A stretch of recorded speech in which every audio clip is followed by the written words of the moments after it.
السلام عليكم ورحمة الله وبركاته. الحمد لله رب العالمين، وبه نستعين على أمور الدنيا والدين، والصلاة والسلام على أشرف المبعوثين سيدنا ومولانا محمد وعلى آله وأصحابه وأتباعه الحملة الدين القويم.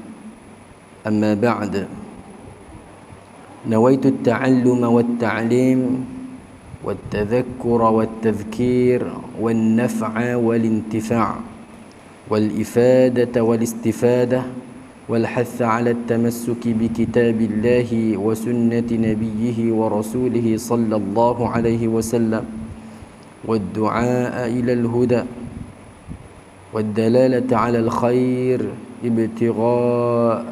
ابتغاء وجه الله ومرضاته وقربه وثوابه سبحانه وتعالى. Alhamdulillah, syukur kita kehadiran Allah Subhanahu wa taala dengan limpahan kurniaan daripada Allah Subhanahu wa taala yang kita perolehi. Dengan limpahan kurniaan itu kita dapat bersama-sama dalam majlis ilmu, iaitu salah satu dari taman-taman syurga. Semoga Allah Subhanahu wa taala sentiasa curahkan kepada kita berterusan akan nikmat-nikmat yang diberikan kepada mereka yang Allah Ta'ala redha sebelum kita, iaitu mereka dalam kalangan para anbiya, para sahabat Nabi sallallahu alaihi wasallam, dan para syuhada, siddiqin, syuhada dan salihin. Semoga kita dapat mengikuti jejak langkah mereka. Amin. Tuan Nazir Masjid Alam Jaya dan seluruh ahli jawatan kuasa, pegawai, imam-imam dan bilal, dan seluruh jamaah yang dirahmati Allah. InsyaAllah pada minggu ini kita membicarakan buku yang bertajuk 10 Asas Ibadah, karangan Al-Imam Hujjatul Islam Abu Hamid Al-Ghazali rahmatullahi alaih, pecahan daripada kumpulan kitab beliau, iaitu 40 asas agama yang dipecahkan oleh Lajnah Fatwa Negeri Selangor. Jadi semoga kita dapat manfaat daripada susunan ini, karangan Al-Imam Hujjatul Islam Abu Hamid Al-Ghazali rahmatullahi alaih. Jadi kita pada asas kelima berkaitan ibadah, iaitu asas bacaan Al-Quran. Sebelum ni kita sentuh tentang 10 asas ibadah, iaitu asas yang pertama berkaitan dengan solat. Kemudian asas yang kedua berkaitan dengan zakat dan sedekah. Ini perkara-perkara yang wajib. Kemudian asas yang ketiga berkaitan dengan puasa, dan asas yang keempat berkaitan dengan haji, yang mana kita ni haji pun hampir. Kemudian asas yang kelima berkaitan dengan qiraatul Quran, ataupun panggil tilawatul Quran. Asas kelima, bacaan Al-Quran, muka surat 67. Bacaan Al-Quran, Nabi sallallahu alaihi wasallam bersabda, afdalu ibadati ummati qiraatul Quran. Sebaik-baik ibadah umatku ialah membaca Al-Quran. Hadis ini yang dikeluarkan oleh riwayat Abu Nuaim daripada hadis Nu'man bin Bashir dengan sanad yang dhaif. Jadi buku ni bagus, dia bagi tahu sanad dhaif, sanad yang sahih, dia bagi tahu. Jadi sanad yang dhaif ini seperti mana kita maklum, walaupun hadis ini dia ada kait dengan dhaif dia, sama ada daripada sudut sanad dia, jadi masih boleh beramal, masih boleh beramal. Al-Imam An-Nawawi rahimahullahu ta'ala ada menyebut dalam muqaddimah beliau dalam himpunan kitab 40 hadis Al-Imam An-Nawawi. Jadi beliau kata pada muqaddimah tu ada sebut Imam Nawawi keluarkan hadis dhaif mengenai 40 hadis. Jadi sesiapa yang dapat memelihara 40 hadis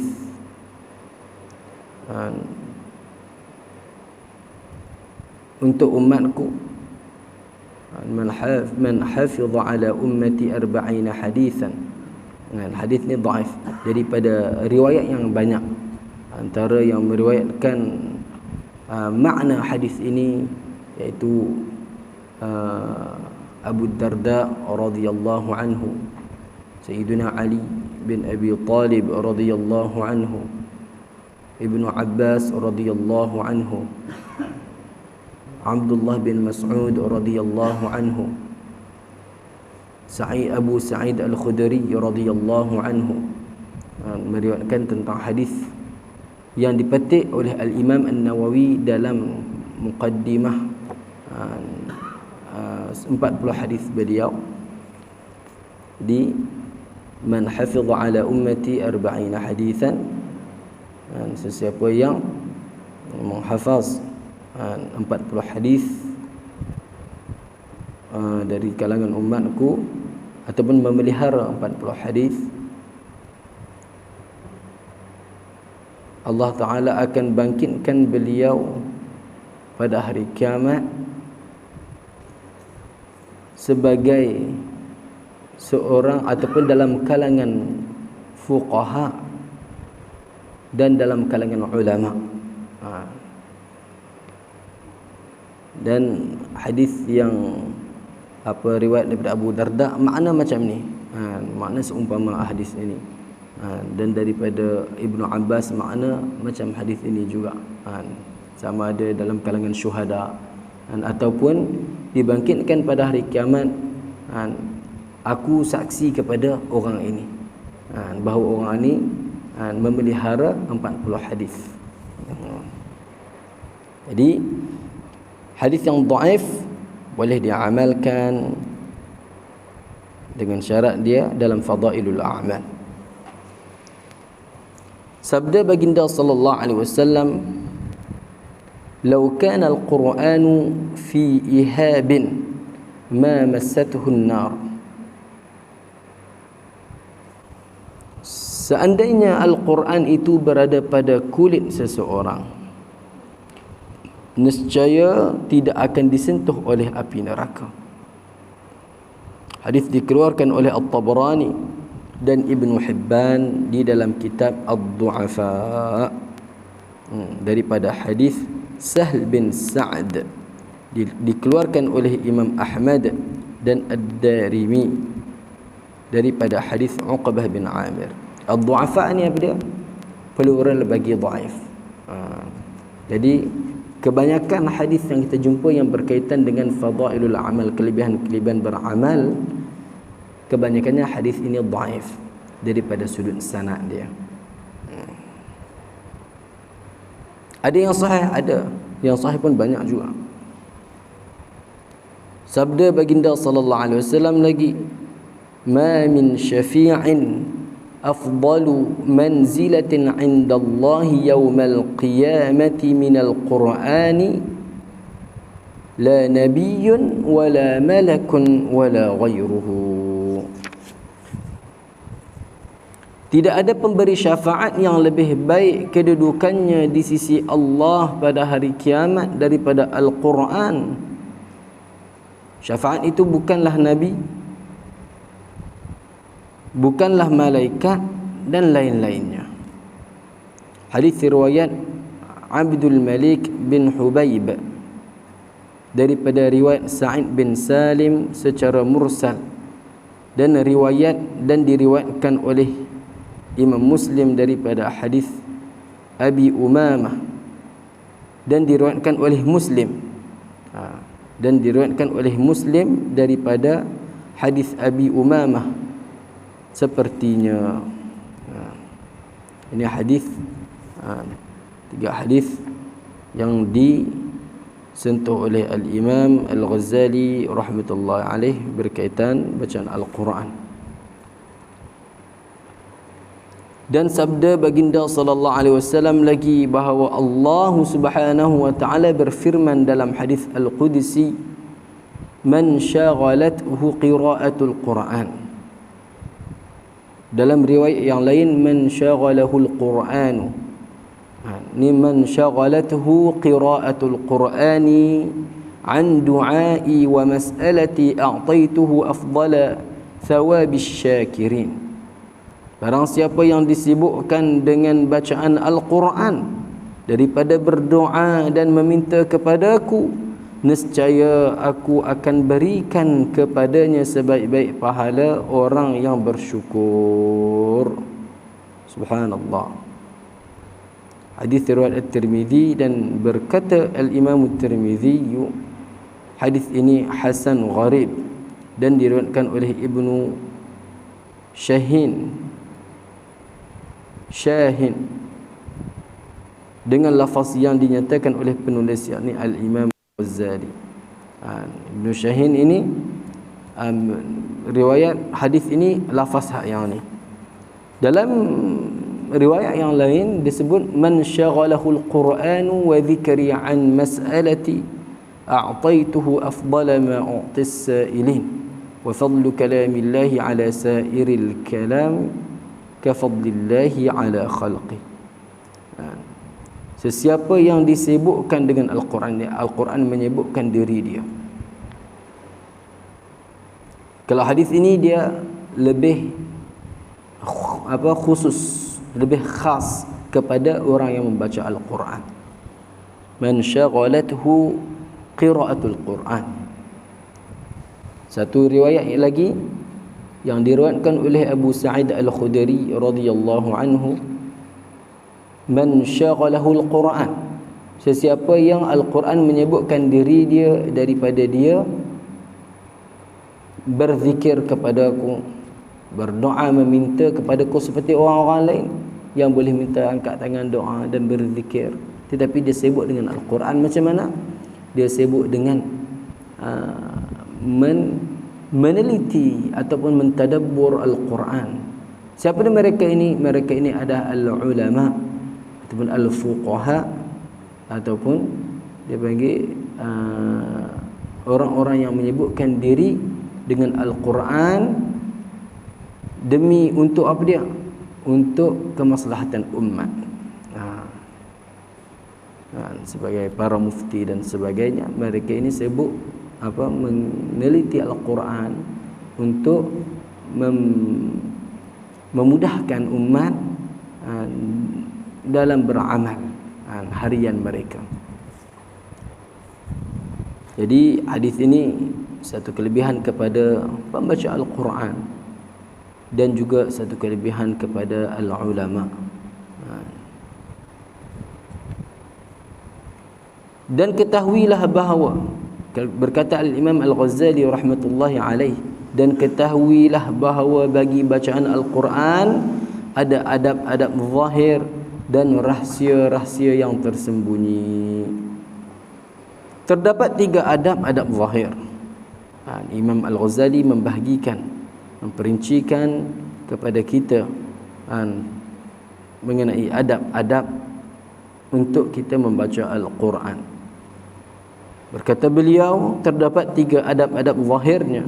Yang pertama, membaca Al-Quran dengan penuh penghormatan dan keagungan. Ini dia panggil tadabbur. Tadabbur dia panggil ada zahir, ada batin. Jadi pertama, membacanya dengan penuh penghormatan dan keagungan. Kamu tidak akan dapat melazimi penghormatan dengan hati sekiranya kamu tidak melazimi penghormatan dengan keadaan zahir kamu. Sesungguhnya kamu telah mengetahui tentang bagaimana perhubungan antara hati dengan anggota badan dan bagaimana cahaya-cahaya zahir ini boleh meningkatkan cahaya di dalam hati. Jadi kalau kita tidak ada adab pada zahir untuk membaca Al-Quran, mana mungkin untuk kita nak mentadabbur Al-Quran melalui hati kita.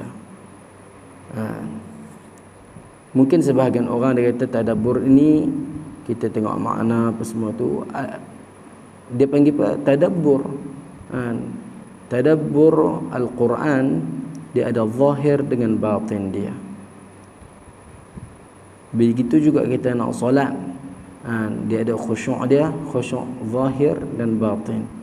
Khusyuk zahir ini daripada kita nak mengambil wudu, ambil wudu dengan sempurna, kemudian solat takbir dengan penuh keagungan, cara dia mengikut sunnah yang ditunjukkan oleh Nabi sallallahu alaihi wasallam dengan penuh penghayatan, rukuk dengan sempurna, dengan betul, berdiri dengan betul, sujud dengan betul, di manakah kedudukan tangan, itu solat. Begitu juga bacaan Al-Quran, mestilah baca dengan tajwid, mestilah baca dengan tahsin, memperelokkan bacaan Al-Quran. Memperelokkan bacaan Al-Quran daripada sudut tajwid.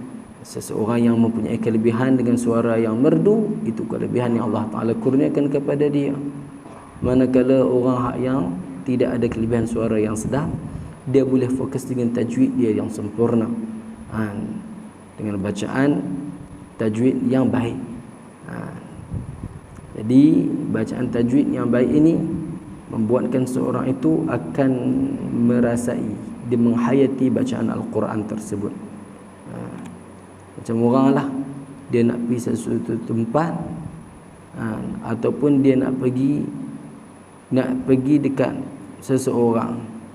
Seorang ini nak bawa orang ni jumpa seseorang. Orang ini dia ada rasa kasih ataupun cinta kepada orang yang dia nak bawa ini. Hak dia ni biasa-biasa saja. Jadi yang mana lebih penghayatan, sudah tentulah orang yang cinta kepada orang yang dia nak bawa pergi ni akan lebih jaga adab dia daripada orang yang biasa ya. Hang lebih tengok apa beradab sangat dengan kawan tu, kata, ya sebab aku sangat menghormati dia, sebab dia di sisiku ni dia orang yang tinggi, orang yang patut aku hormati. Macam tu lah. Tapi kalau orang yang dia anggap biasa ya, dia akan buat lebih kurang. Begitu juga kalau kita anggap Al-Quran ni biasa, mungkin kita tahu ni mukjizat, tetapi sejauh mana kita beri penghayatan kepada Al-Quran, kepada kitab mushaf itu sendiri. Kalau kita rasa biasa, jadi kita tak boleh nak lebih. Mungkin kita boleh buka tafsir, buka terjemahan, baca sekadar itu saja. Itu bukannya tadabbur. Itu untuk kita tahu maklumat dengan kefahaman beza. Maklumat orang bukan Islam pun dapat maklumat. Bahkan sebahagian daripada orang Yahudi pun mereka tahu detail maklumat tentang Al-Quran. Tetapi adakah mereka menghayati Al-Quran? Tidak mungkin. Kalaulah mereka menghayati Al-Quran, sudah tentu mereka beriman kepada Allah Subhanahu wa taala dan Rasul sallallahu alaihi wasallam. Itu dia. Jadi Al-Quran mestilah kita menghayati dia. Pegang Al-Quran, para sahabat, sebagian para sahabat ataupun tabi'in dan awliya, para awliya, mereka pegang Al-Quran dengan penuh rasa. takut. Kerana apa? Al-Quran hadza, sebahagian mereka mengatakan ambil Al-Quran dengan penuh apa? Wudu, suci, pegang hadza kalamu rabbi. Hadza kalamu rabbi. Kita pergi ke istana raja, tiba-tiba kita dapat apa dia? Surat penghargaan daripada sultan. Kita nak surat ni sultan ni. Biasa kita letak macam mana? Kita buat gelong. Letak kat rumah. Ini surat aku pergi itu jumpa Sultan Selangor ataupun Sultan mana-mana lah. Sultan Johor ke, Kedah ke, Pahang ke. Kita akan jaga elok. Sebab apa? Kita tahu itu nilai surat tadi itu. Bukan dapat duit pun, dapat surat tadi. Kawan-kawan kata, aku pernah pergi ke Istana Sultan, aku dapat yang ni. Ini awliya, para awliya, para ulama, para as-siddiqin, mereka pegang Quran, kata apa? Hadza kalamu rabbi. Sebahagian mereka ni tak baca lagi dah menangis dah. Sebahagian mereka apabila pegang mushaf, dia panggil buku ni, dia panggil mushaf Al-Quran. Buku ni panggil mushaf. Dia pegang tu menangis dah. Kalau buka lagi tak tahu, dia baca Al-Quran. Jadi wa idza dzukirallahu innamal mu'minuna alladhina idza dzukirallahu wajilat qulubuhum wa idza tuliyat 'alaihim ayatuhu zadatuhum imana. Hanya saja yang dikatakan orang yang beriman itu apabila disebut Allah, apabila idza dzukirallahu, apabila nama Allah disebut kepada mereka, apabila nama Allah disebut kepada mereka, wajilat qulubuhum, gementarlah hati mereka. Ini orang mukmin. Gementarlah hati mereka. Dengar orang azan Allahu akbar, Allahu akbar. Dengar. Terus gementarlah hati mereka. Banyak kalau kita baca dalam kitab Hayatus Sahabah, kisah-kisah para sahabat, ataupun Qasasul Awliya, kisah-kisah para awliya, apabila azan berkumandang, sebahagian mereka melantunkan, mendendangkan syair. Kata syair-syair yang berkaitan cintanya mereka ni kepada Allah Subhanahu Wa Taala, takutnya mereka dengan kepada Allah Subhanahu Wa Taala dengan ketakutan yang bersangatan. Jadi sanggup tinggal apa-apa dia tengah buat, tinggal terus menuju ke rumah Allah. Jadi ini penghayatan, tadabbur Al-Quran adalah kita beri penuh diri kita ni, jiwa kita ni kepada Al-Quran, zahir dan batin. Mana mungkin kita, kalau kita nak tak boleh bagi penghayatan pada zahir, jadi kita nak dapat batin, dia tidak mungkin. Begitu juga kalau macam kita sebut tadi, kita ambil terjemahan, baca-baca, kalau biasa aja, ini sebagai maklumat, sebagai maklumat. Jadi kita nak dapat penghayatan tu macam mana, kita kena selalu bercakap, bercerita keyakinan kita terhadap Al-Quran.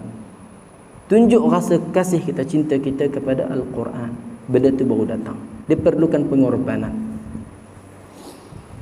Berkata Al-Imam Al-Ghazali rahmatullahi alaih, keadaan penghormatan zahir ialah hendaklah kamu duduk dalam keadaan suci. Kita nak baca Quran ni mestilah kena suci, tenang, menghadap qiblat, tanpa duduk dalam keadaan dia bagi tahu tanpa duduk dalam keadaan apa dia? Antara mengiring dan berbaring. Antara mengiring dan berbaring. Mengiring tak boleh, baring pun tak boleh. Kecuali kalau orang tu tak boleh bangun lah. Dia memang sakit. Memang sakit, seperti mana masyayikh, syekh-syekh kami di Mesir, di akhir usia mereka sambil baring, sambil dengar Al-Quran. Sebab sakit, tak sihat lah. Jadi mereka habiskan umur mereka dengan Al-Quran. Subhanallah. Begitu juga tak boleh duduk sambil mengangkat kedua kaki sambil tangan mengikat pada kedua-dua lutut. Duduk macam mana macam tu? Macam tu pun tak boleh nak baca Al-Quran. Tak boleh juga tidak dalam keadaan berbaring untuk tidur. Tidak dalam keadaan baring untuk tidur pun tidak boleh. Hendaklah duduk sebagaimana kamu duduk di hadapan guru Al-Quran. Mestilah duduk sebagaimana kita duduk di hadapan guru Al-Quran. Sebab sini Al-Muqri.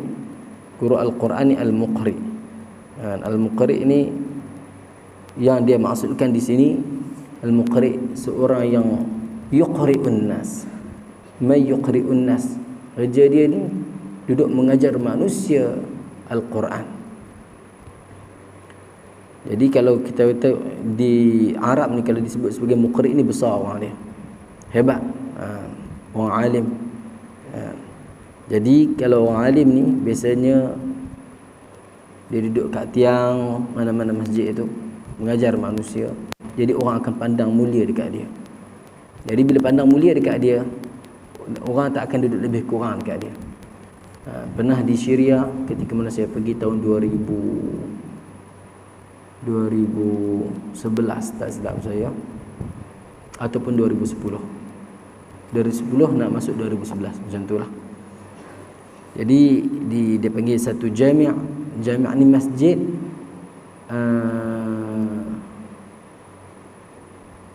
nama dia Zaid bin Thabit, ataupun tak silap saya lah Jam'iyah Zaid bin Thabit, di Syria, di Damaskus.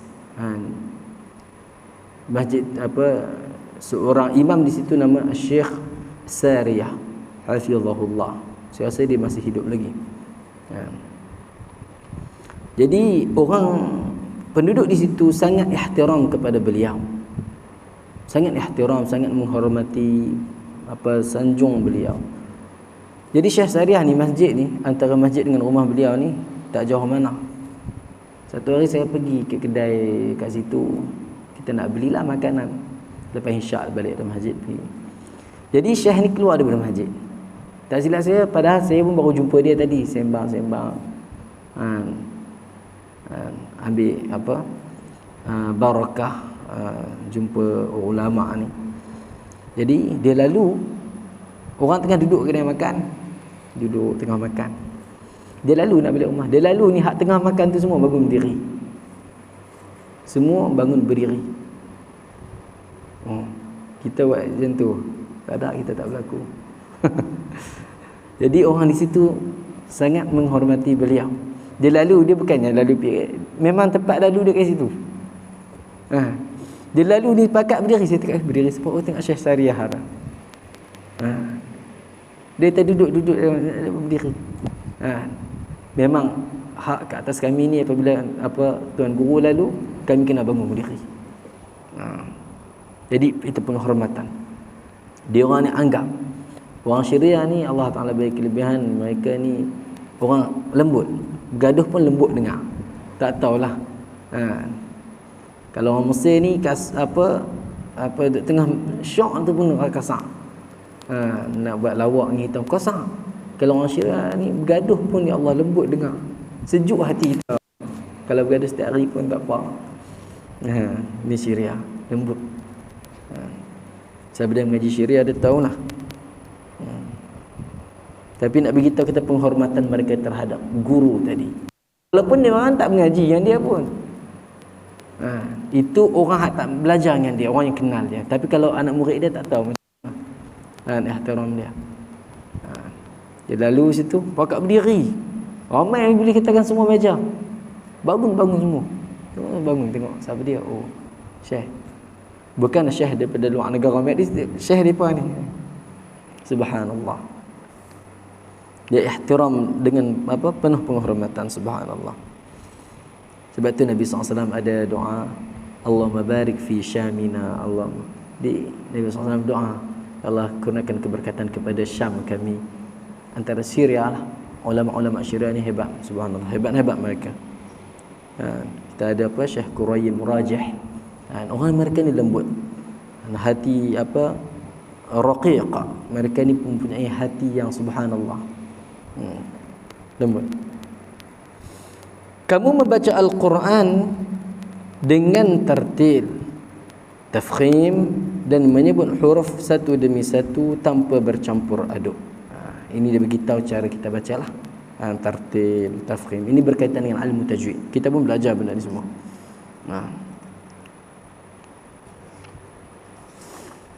Berkata Ibnu Abbas radhiyallahu anhuma, maksudnya aku membaca surah idza zulzilatil ardu zilzalah, ataupun idza zulzilat. Arab ni kalau disebut idza zulzilat, ataupun surah az-zalzalah, dengan penuh tadabbur, yakni memahami dan menghayati maknanya. Lebih aku suka daripada membaca surah Al-Baqarah dan Ali Imran dengan cepat dan tergesa-gesa. Yani memerhati rentetan di sebalik sesuatu, iaitu hampir dengan berfikir. Tetapi berfikir ialah pertimbangan dalam pandangan berasaskan dalil, manakala tadabbur ialah pertimbangan pandangan terhadap kesan dan akibat. Kesan dan akibat, itu tadabbur.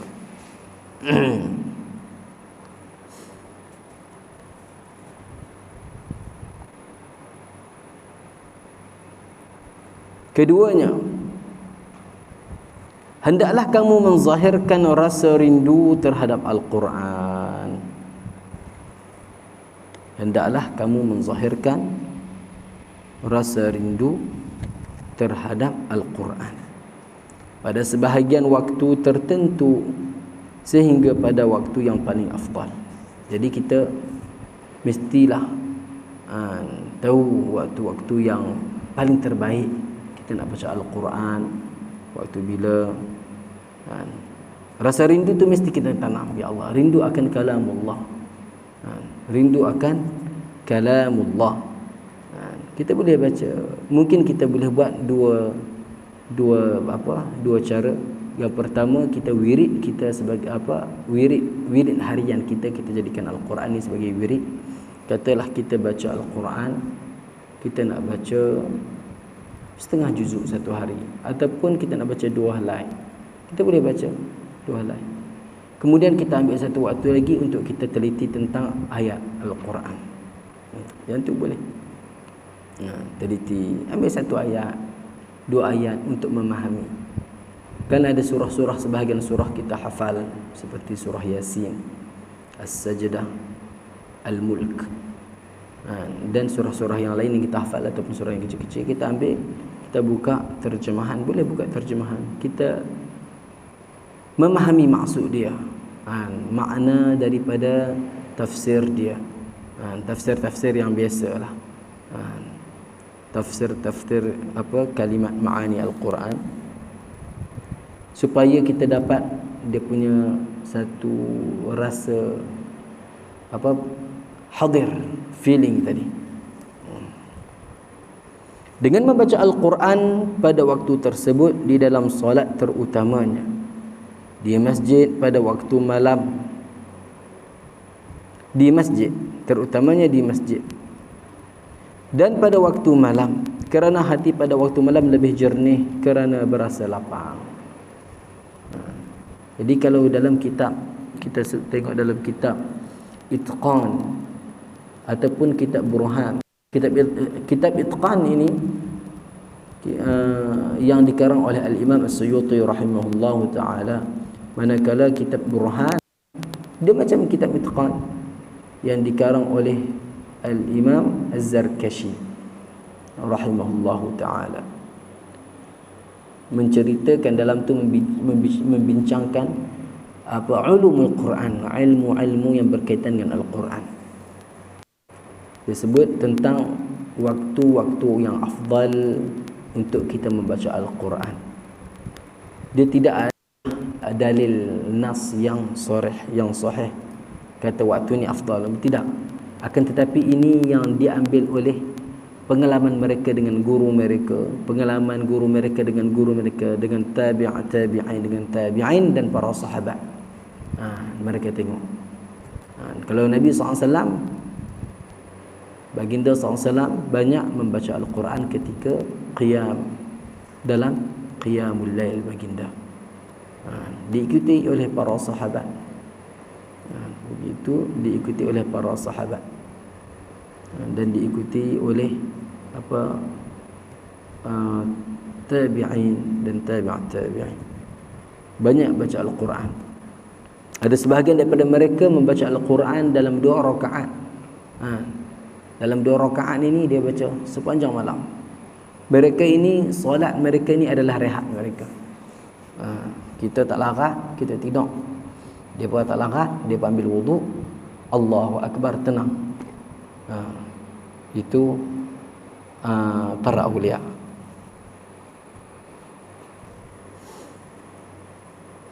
Sesungguhnya sekalipun kamu bersendirian pada siang hari, namun pergerakan ulang-alik orang lain dan kesibukan mereka dalam pekerjaan akan mengganggu dan menyibukkan hati kamu, terutamanya jika kamu turut diminta untuk melakukan urusan dan pekerjaan. Justru bagaimana kamu hendak membaca Al-Quran? Jadi dia beritahu ni, Al-Imam Al-Ghazali sebut, kalau siang hari susah, kita ada komitmen kehidupan. Jadi di malam hari adalah yang terbaik, kita boleh fokus. Boleh fokus, boleh bangun awal baca Al-Quran di tengah malam. Kalau di siang hari ni boleh dah baca 2 muka surat kalau kita lancang. Kalau biasa 1 muka surat, sagi main lah, tekan teng tong kat Allah. Asal dia pula mai. Cuma tambah sekarang masuk mesej kat handphone. Ni dia pula yang telefon. Jadi dia ada gangguan. Tapi sekarang bukannya takat siang, pukul 3 pagi pun mesej masuk. Nak beritahu apa, sembang je. Selamat tahajud. Dia sebab tak tidur tu, dia syok. 3 pagi, 2 pagi, hidup benda ni. Kita ingat mati.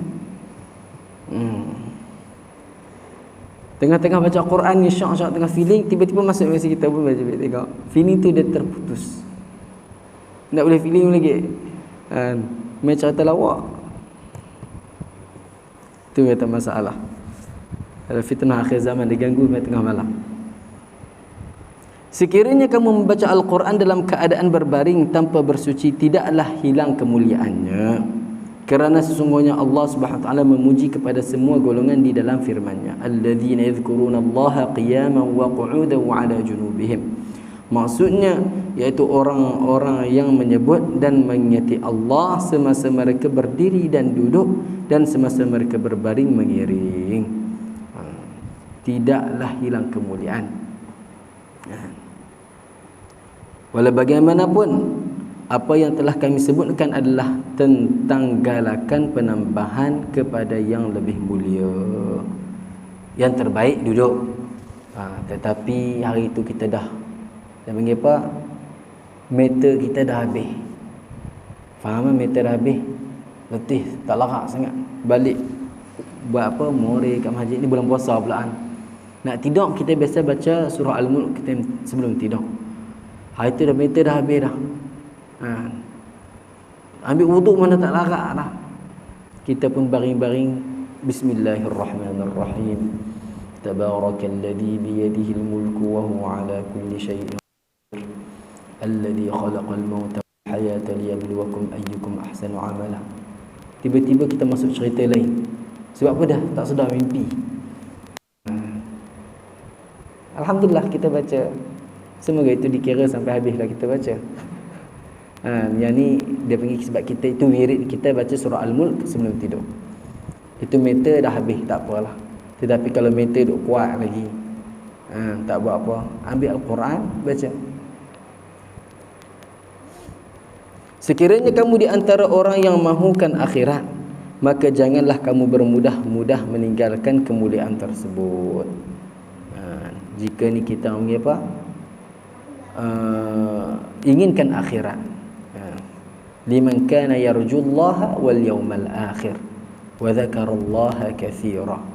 Kalaulah kita ni inginkan kemuliaan, kita ni inginkan akhirat, kita buatlah yang terbaik, sebab kita akan diberi yang terbaik.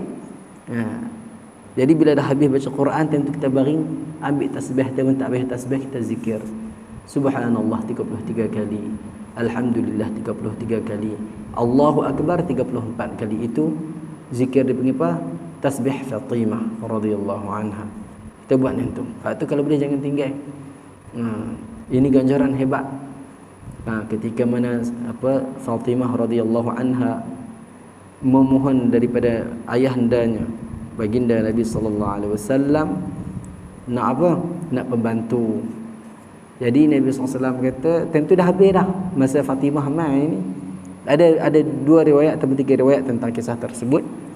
Jadi Nabi SAW datang rumah Fatimah, kata, aku nampak kamu tadi macam kelibat kamu mai masa aku duk bahagi-bahagi hamba tadi. Sayyidina Ali pun explain kepada bapa mertua, kepada Nabi SAW, aku yang suruh dia pergi sebab tengok dia ada kesan-kesan dia buat kerja ni berat.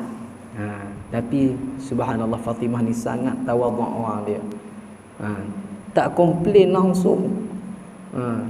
Tak komplain pun. Sayyidina Ali pun tak minta, Sayyidina Ali yang suruh dia pergi minta. Sayyidina Ali nak bagi tahu, Sayyidina Ali pun segan. Tapi engkau pilih, engkau kan anak kesayangan Rasulullah, anak kesayangan penghulu langit dan bumi, anak kesayangan penghulu orang yang umat yang terdahulu dan terkemudian. Takkanlah Nabi tak bagi. Tapi Fatimah ni nak kata malu, dia pi, dia balik. Kita ni kalau kita ada connection yang kuat, ada aku dulu cepat dapat sikit, pakai kabel yang besar. Jadi tak Fatimah malu. Jadi apa jawab Rasulullah? Nakkah wahai Fatimah aku bagi yang lebih baik daripada tu? Naklah dia. Bukan pembantu yang lebih kuat kan? Subhanallah 33, Alhamdulillah 33, Allahu Akbar 34. Yang tu lebih baik daripada hamba tadi. Subhanallah. Fatimah pun ambil sahut kan tu. Subhanallah. Allahu Akbar. Kita hidup di dunia ni saatnya umur 100 tahun pun tak larat dah. Buat apa? Allah. Dunia ni tipu, memang tipulah. Wa mal hayatud dunya illa mata'ul ghurur. Semua kena tipu, termasuk dengan saya pun kena tipu dengan dunia. Semua kena tipu dengan dunia. Allahu Akbar. Sesungguhnya berkata Sayyidina Ali radhiyallahu anhu, maksudnya barang siapa yang membaca Al-Quran sedangkan dia dalam keadaan berdiri, dia dalam solat, maka baginya 100 kebaikan. Ini dia beritahu. Sebab apa dia nak berdiri, nak dalam solat, nak ketika duduk. Lagi baik kita bagi perhatian, lagi banyak pahala Allah Ta'ala bagi. Bukan kita baring tadi tak dapat. Bukan kita tak ada wuduk ni kita baca tak dapat. Tetapi kalau kita nak, sebab apa? Pada hari kiamat nanti orang masuk syurga ni tak akan menyesal. Tak akan menyesal langsung. Dia masuk syurga, ada orang menyesal? Tak ada. Kecuali satu benda yang dia lalu dalam kehidupan dia ni tidak berzikir kepada Allah Ta'ala. Kita banyak berzikir. Kita ni kurang. Umat akhir zaman ni sangat kurang berzikir. Kadang-kadang rasa banyak, tetapi sangat kurang berzikir. Bacaan Al-Quran. Jadi bila kita nak hari akhirat, kita buat yang terbaik. Dalam hadis yang diriwayatkan oleh Sayyidatuna Aisyah radhiyallahu anha, qiraatul Quran fi sholati afdalu min qiraatil Quran fi ghairi shalah. Jadi Imam Ghazali nak beritahu, bila kita baca Al-Quran dalam keadaan berdiri, dapat 100 kebaikan bagi setiap huruf. Barang siapa yang membaca Al-Quran di luar solat dan dia dalam keadaan bersuci, maka baginya 25 kebaikan. Dan siapa yang baca Quran tanpa berwuduk, maka dapat 10 kebaikan. Dapat. Benda tu dapat, tapi makin kurang. Benda makin kurang. Kamu nak sewa kedai ni, saya bagi kat kamu, saya ada 2 kedai, sebulan 500, tapi di sini kamu boleh buat untung banyak, sebab orang suka makan kawasan sini. Harga berapa dia makan? Dekat sana sebulan 3,000, tapi sini orang tak makan sangat, jadi untung tu kurang. Saya nak ambil yang 3,000 lah, kan nak yang 500. Taubat kita nak yang 500, lepas tu untung pun banyak. Kadar bacaan Al-Quran terdapat 3 tahap. Tahap yang paling rendah ialah seorang yang mengkhatamkan Al-Quran dalam tempoh sebulan sekali. Ini dia beritahu tentang ini tentang hafizul Quran, orang yang hafaz Quran ataupun orang yang memang suka baca Quran. Dia tak ada buat kerja apa, dia suka baca Quran. Ini kadar yang paling rendah. Tapi orang yang hafal Quran memang dia paling kurang-kurang kena khatam Quran sebulan sekali. Itu orang yang hafaz Al-Quran. Tetapi orang yang rajin baca Quran, dia sudah jadi apa dia panggil apa, kebiasaan dia khatam Quran sebulan sekali. Tahap yang paling tinggi ialah mengkhatam Al-Quran pada setiap 3 hari sekali. 3 hari sekali. Man qara'a al-Qur'ana fi aqalla min 3 lam yafqahu. Barang siapa yang membaca Al-Quran, yang mengkhatamkan Al-Quran kurang daripada 3 hari, terlalu cepat, nescaya dia tidak dapat memahaminya Al-Quran tadi. Hadis ni hadis sahih dalam kitab apa, Ashabus Sunan, Sunan Tirmizi, Abu Dawud, Ibnu Majah dan An-Nasa'i.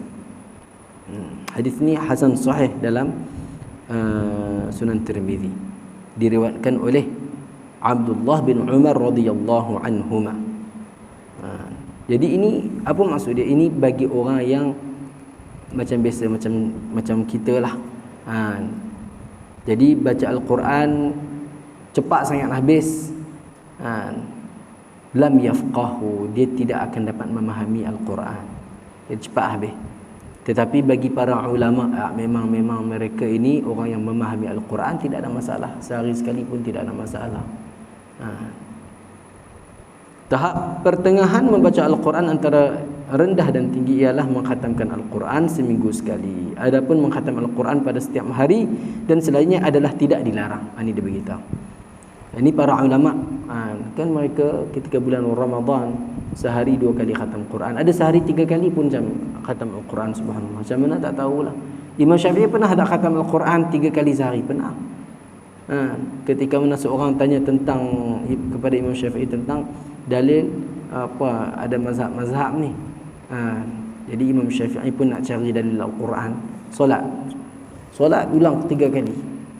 Kali ketiga tu baru jumpa. Ada riwayat katakan lepas habis khatam kali, masuk kali keempat tu baru jumpa tentang dalil diharuskan untuk adanya mazhab-mazhab ni. Ada mengatakan bukan pasal mazhab, pasal benda lain. Rakaat pertama, subhanallah, kita rakaat pertama baca Fatihah, terus kita rukuk bagi salam. Berwaspada daripada membiarkan akal kamu berfikir dan mengatakan sesuatu kebaikan dan manfaat itu sekiranya semakin banyak dilakukan semakin bermanfaat. Berwaspadalah daripada membiarkan akal kamu berfikir dan mengatakan sesuatu kebaikan dan manfaat itu sekiranya semakin banyak dilakukan semakin bermanfaat. Tidak juga. Tidak. Jadi sesuatu kebaikan dan manfaat itu sekiranya semakin banyak semakin manfaat itu tidak. Berwaspadalah, takut tidak ada manfaat. Kita kejar tapi tak dapat manfaat.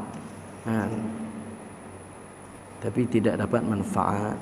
Hal ini kerana akal kamu tidak dapat mencapai rahsia-rahsia yang berkaitan dengan urusan ketuhanan. Hanya saja yang dapat mencapainya ialah dengan kekuatan kenabian. Kekuatan kenabian ini luar biasa. Ini Allah Ta'ala anugerahkan kepada para anbiya kekuatan yang luar biasa. Maka hendaklah kamu mengikut Nabi sallallahu alaihi wasallam, kerana sesungguhnya perkara-perkara khusus yang tertentu tidak akan dapat diketahui dengan qiyas. Daripada qiyas ini dari segi bahasa maksudnya persamaan dan penentuan, iaitu sesuatu gambaran tentang menentukan sesuatu perkara berdasarkan sesuatu yang hampir sama sepertinya. Dari segi istilah syarak di dalam kitab At-Ta'rifat, sesuatu pernyataan tentang makna yang diistimbatkan daripada nas disebabkan mempunyai hukum yang sama terhadap perkataan yang telah dinaskan kepada perkara yang tidak ada nas, iaitu menghimpunkan antara perkara usul dan cabang dalam hukum. Ini tak ada apalah. Ini cerita tentang qiyas berkaitan dengan hukum. Atau tidakkah kamu melihat bagaimana kamu dituntut untuk melakukan solat sunat, sedangkan kamu ditegah daripada melakukannya pada keseluruhan siang? Kamu juga diperintahkan untuk meninggalkannya, yakni solat sunat, selepas solat subuh, selepas solat asar, ketika matahari sedang terbit dan ketika matahari sedang terbenam dan sedang tergelincir, dan kesemua waktu ini sampai kepada kadar 1/3 dari waktu siang. Nak beritahu sebenarnya tentang bahawa kita buat ini biarlah tekun, biarlah kita faham pelan-pelan. Macam tadilah kita nak baca Al-Quran, kita istiqamah 2 helai sehari, kemudian kita ambil 1 ayat ataupun 2-3 ayat, kita cuba memahami dia, kemudian kita cuba tatbiq dia. Apa maksud tatbiq? Laksana. Laksana dia, itu dia. Adakah perlu memang daripada Al-Quran terus? Tidak juga. Daripada huraian para ulama, daripada kitab-kitab yang lain, itu semua daripada Al-Quran. Seperti mana kitab tasawuf, seperti mana kitab fiqh. Kita belajar fiqh. Hari ini kita belajar fiqh, bab ini 1 tajuk. Jadi cuba kita memahami, kemudian kita cuba laksana. Ini yang terbaik. Justru bagaimana kamu hendak fikirkan rahsia-rahsia ketuhanan, sedangkan kesan kesalahan terzahir pada kiasan kamu ini. Sesungguhnya kiasan yang salah itu ibarat seperti kata-kata seseorang, ubat adalah bermanfaat untuk pesakit, maka sekiranya lebih banyak ubat yang diambil, nescaya lebih banyak manfaatnya. Dan kamu juga mengetahui bahawa mengambil ubat dengan banyak kemungkinan boleh membunuh seseorang. Tak boleh juga. Ambil banyak buah sangat, banyak-banyak lagi lagi dia semua KO. Jadi sikit-sikit lah, jangan banyak sangat. Jadi makan sikit-sikit ubat, tak perlu banyak. Nak ambil sakit-sakit, jadi makan ubat sikit-sikit. Jadi kalau contoh orang kencing manis, dia cucuk lagi. Lain kali semua manis. Manis kena orang, kena mandi, kena tanam. Jadi tak boleh lah. Jadi kita mesti ada kadar dia. Wallahu ta'ala a'lam bis-shawab. Ada soalan? Assalamualaikum warahmatullahi wabarakatuh. Mana yang lebih keutamaan atau afdal pada diri sendirilah, baca Al-Quran, zikir dan selawat untuk kehidupan kita seharian? Adakah ketiga tapi yang paling utama? Baca Al-Quran, zikir dan selawat. Dia kalau kita tengok amalan para sahabat, amalan Nabi SAW, mereka ni tidak tinggal 3 benda ni. Tidak tinggal.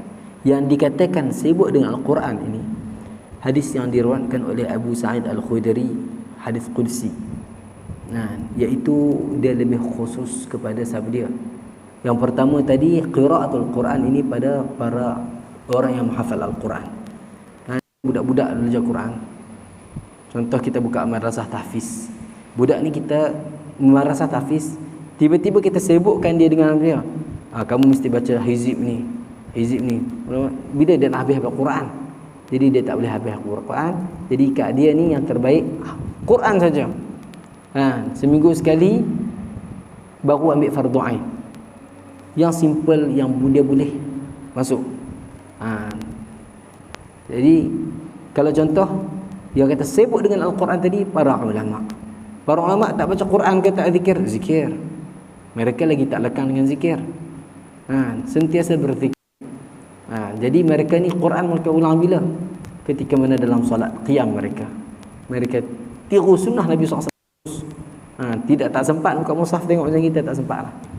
Jadi zikir hak lain waktu bila? Waktu duduk lapang-lapang maksudnya sambil sembang dengan kita ni, kita dah perasan lah mereka ni berzikir.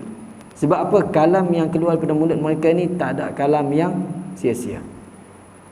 Seperti mana Al-Imam Nawawi rahmatullahi alaih mengatakan manaqib ataupun dalam muqaddimah kebanyakan kitab yang dikarang oleh beliau yang ditulis oleh pensyarah, orang yang syarah. Dia kata apa? Yang keluar daripada mulut Imam An-Nawawi rahmatullahi alaih ini tidak ada perkataan yang sia-sia. Ilmu. Jadi contoh kalau orang main nak kacau dia banyak kitab. Dia kata ni kitab baru saya. Tuan boleh baca, sekali lagi habis baca bagi. Jadi dia ambil. Bila kawan tu ambil, dia terus ambil buku dia baca. Jadi orang tunggu dia. Itu zikir Imam Nawawi adalah dengan belajar. Manakala zikir contoh dia pergi ke pasar ataupun dia pergi ke mana-mana untuk urusan, tentu dia berzikir subhanallah, berzikir. Yang lain bila time malam. Para ulama biasanya baca Quran time tengah malam. Jadi sebahagian ahli Quran mereka berzikir iaitu baca Quran saja. Yang lain waktu yang sedikit dia akan mereka akan berzikir, dia pergi apa? Azkarul masa, as-sabah wal masa. Azkar sabah wal masa yang mana warid dalam, kita tengok dalam Muslim, perisai orang Islam. Itu ada yang ada apa? Asbahna wa asbahal mulku lillah walhamdulillah la ilaha illallah wahdahu la syarikalah lahul mulku wa lahul hamdu wa huwa ala kulli syai'in qadir. Sampailah habis istighfar ada. Sampai dah la ilaha illallah wahdahu la syarika lahu Allah man tarabbi la ilaha illa anta alayka tawakkaltu anta rabbul arsyil azim ma syaa Allah kana wa ma lam yasha' lam yakun. Sampai habis itu. Itu zikir pagi dan petang. Kemudian diselang sediakan selawat. Tapi bila hari Jumaat mereka tumpukan lebih selawat berdasarkan Allah sallallahu alaihi wasallam. Jadi kalau macam kita buat Al-Quran, kita ambil sedikit waktu pagi ataupun sebelum subuh baca Quran, nak baca mana yang kita nak baca.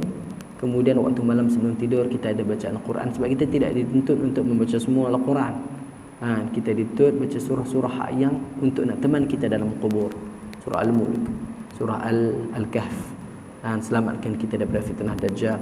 Surah dia lagi, surah-surah yang lain. Kalau kita nak ulang juz amma nak sebati dengan kita, tak ada masalah. Sebab bukan semua para sahabat hafal Al-Quran. Bukan semua orang yang bertemu dengan Nabi SAW hafal Al-Quran, tidak. Tapi kebanyakannya sahabat-sahabat yang masyhur, kebanyakan mereka hafal Al-Quran. Ada yang semua, ada yang sebahagian besar, yang 1/3 itu kita inilah. Tapi mereka memang banyak sebutkan diri dengan Al-Quran. Jelas InsyaAllah. Ada lagi?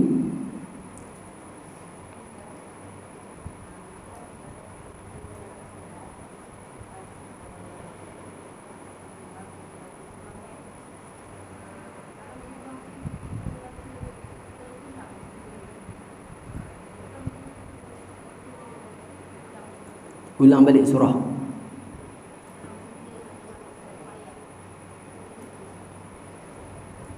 Macam habis baca satu ayat, ulang balik ayat tu. Ulang surah terus.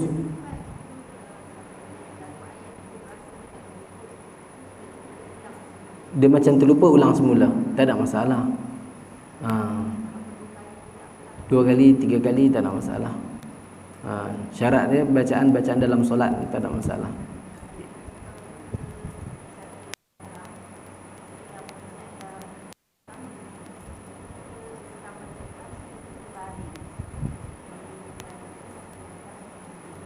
Macam mana belakang? Okey,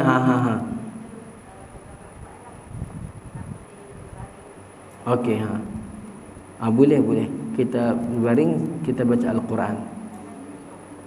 Sakit, sebab sakit tak ada masalah. Waktu sakit, apabila kata ada keuzuran, tidak ada masalah.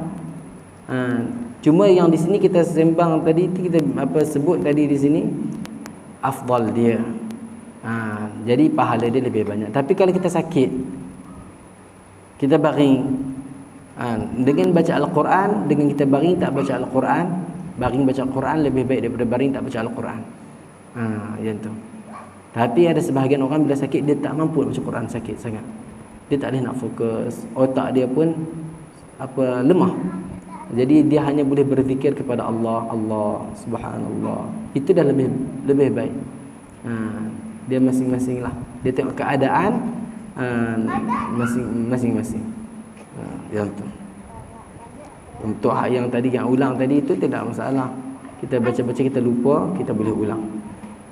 Wallahu alam. Ada lagi? Masalah perempuan. Bukan masalah perempuan jana. Masalah perempuan dalam keadaan haid. Dia membaca, boleh tak dia membaca atau memegang Al-Quran? Sebab Al-Quran ni ada yang dijelaskan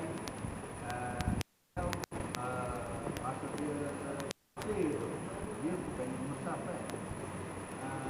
Contoh saya tak tahulah sama ada dia boleh baca ke atau dia boleh ajar. Contoh macam bagi pihak guru-guru lah, guru agama yang muslimat, masa dia dalam keadaan kotor, adakah dia boleh mengajar kepada Jika dia seorang guru Al-Quran ataupun guru agama, jadi dia ada subjek dia untuk mengajar Al-Quran, kan? Jadi dia tidak ada masalah. Dia dimaafkan, dibolehkan. Dia dibolehkan untuk mengajar anak murid dia Al-Quran. Jadi sebab memang itu kerja dia. Tidak ada masalah. Jadi sama ada dia nak anggap itu sebagai zikir ataupun dia mengajar itu adalah satu zikrullah. Satu zikrullah. Dia mengajar tu satu zikrullah. Kemudian bagi orang perempuan hak yang bukan guru, dia memang penghafaz Al-Quran. Jadi dia perlukan, sama ada dia tidak baca ataupun dia dengar orang yang suci baca, dia boleh pegang tafsir Al-Quran yang ada terjemahan di bahagian tepi. Itu tidak dikira sebagai mushaf. Yang dikatakan mushaf apabila ayat-ayat Al-Quran itu bersambung terus. Itu ayat itu dia mushaf. Manakala yang ada selang-seli dengan terjemahan, lepas tu ada di tepi dia dan sebagainya, itu dipanggil Al-Quran versi terjemahan. Jadi dia boleh pegang. Dia boleh pegang sebagai untuk dia berhajat. Dan hatta mushaf yang memang terus mushaf tidak ada terjemahan, boleh pegang apabila darurah. Quran nak jatuh ataupun terbakar ataupun sebagainya lah, tak ada orang nak angkat. Jadi dia boleh pegang angkat tu, tidak ada masalah sebagai kemuliaan. Sebab apa? Yang kata kotornya wanita ini bukan sebab bukan sebab yang dia yang nak jadi kotor, memang itu ciptaan dia lah, Allah Ta'ala yang bagi. Tidak ada masalah. Apakah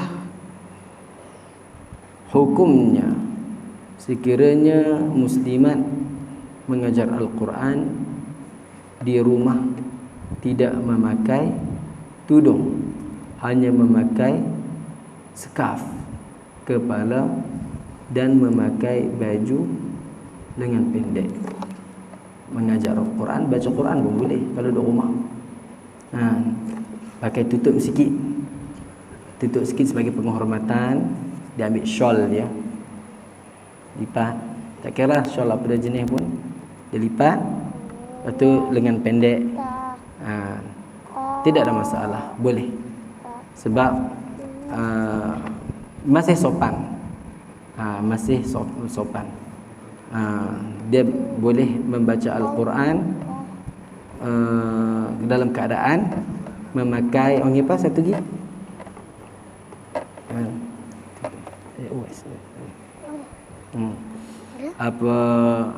pakai apa yang tutup tu, skaf. Boleh, tak ada masalah. Jadi ini sebagai dia, sebab setiap orang apabila dia dengan orang ramai, dia ada dia punya penampilan, aurat dia. Jadi bila dia masuk dalam rumah, aurat dia akan terkurang. Begitu juga dia nak buat apa pun, sama ada dia nak solat, dia boleh pakai baju singlet. Kalau lelaki lah, perempuan tak boleh. Nak solat perempuan tak boleh pakai singlet. Jadi orang lelaki ni singlet biasa pakai, tak pakai kopiah pun tak apa. Tapi pakai kopiah lagi nampak elok, lagi baguslah. Jadi kalau macam perempuan, bila perempuan kat dalam rumah memang kena pakai tutup aurat sempurna lah. Sebab tu memang aurat dalam solat perempuan, kena jaga yang tu. Jadi untuk membaca Al-Quran, dia tidak ada kaitan dengan aurat melainkan ihtiram. Ihtiram ni kemuliaan lah. Kita hormat Al-Quran, jadi kita ambil selendang pakai tutup sikit. Baju tangan pendek ni pegang Quran, baca Bismillahirrahmanirrahim. Tidak ada masalah, boleh. Tetapi kalau dia pakai tangan panjang, lagi elok. Dia serlum jubah, dia lagi elok. Yang tu saja. Wallahu a'lam. Tak ada dah? Jelas ya? Jelas. Semoga Allah Ta'ala kurniakan kepada kita kefahaman dalam agama, insya-Allah. Saya mohon maaf segala kekurangan dan kelemahan pada diri saya, dan setiap kebaikan adalah milik Allah Subhanahu wa taala, daripada Allah Subhanahu wa taala. Wa fawwidu amri ila Allah, innallaha basirun bil ibad. Wassalamu alaikum warahmatullahi wabarakatuh.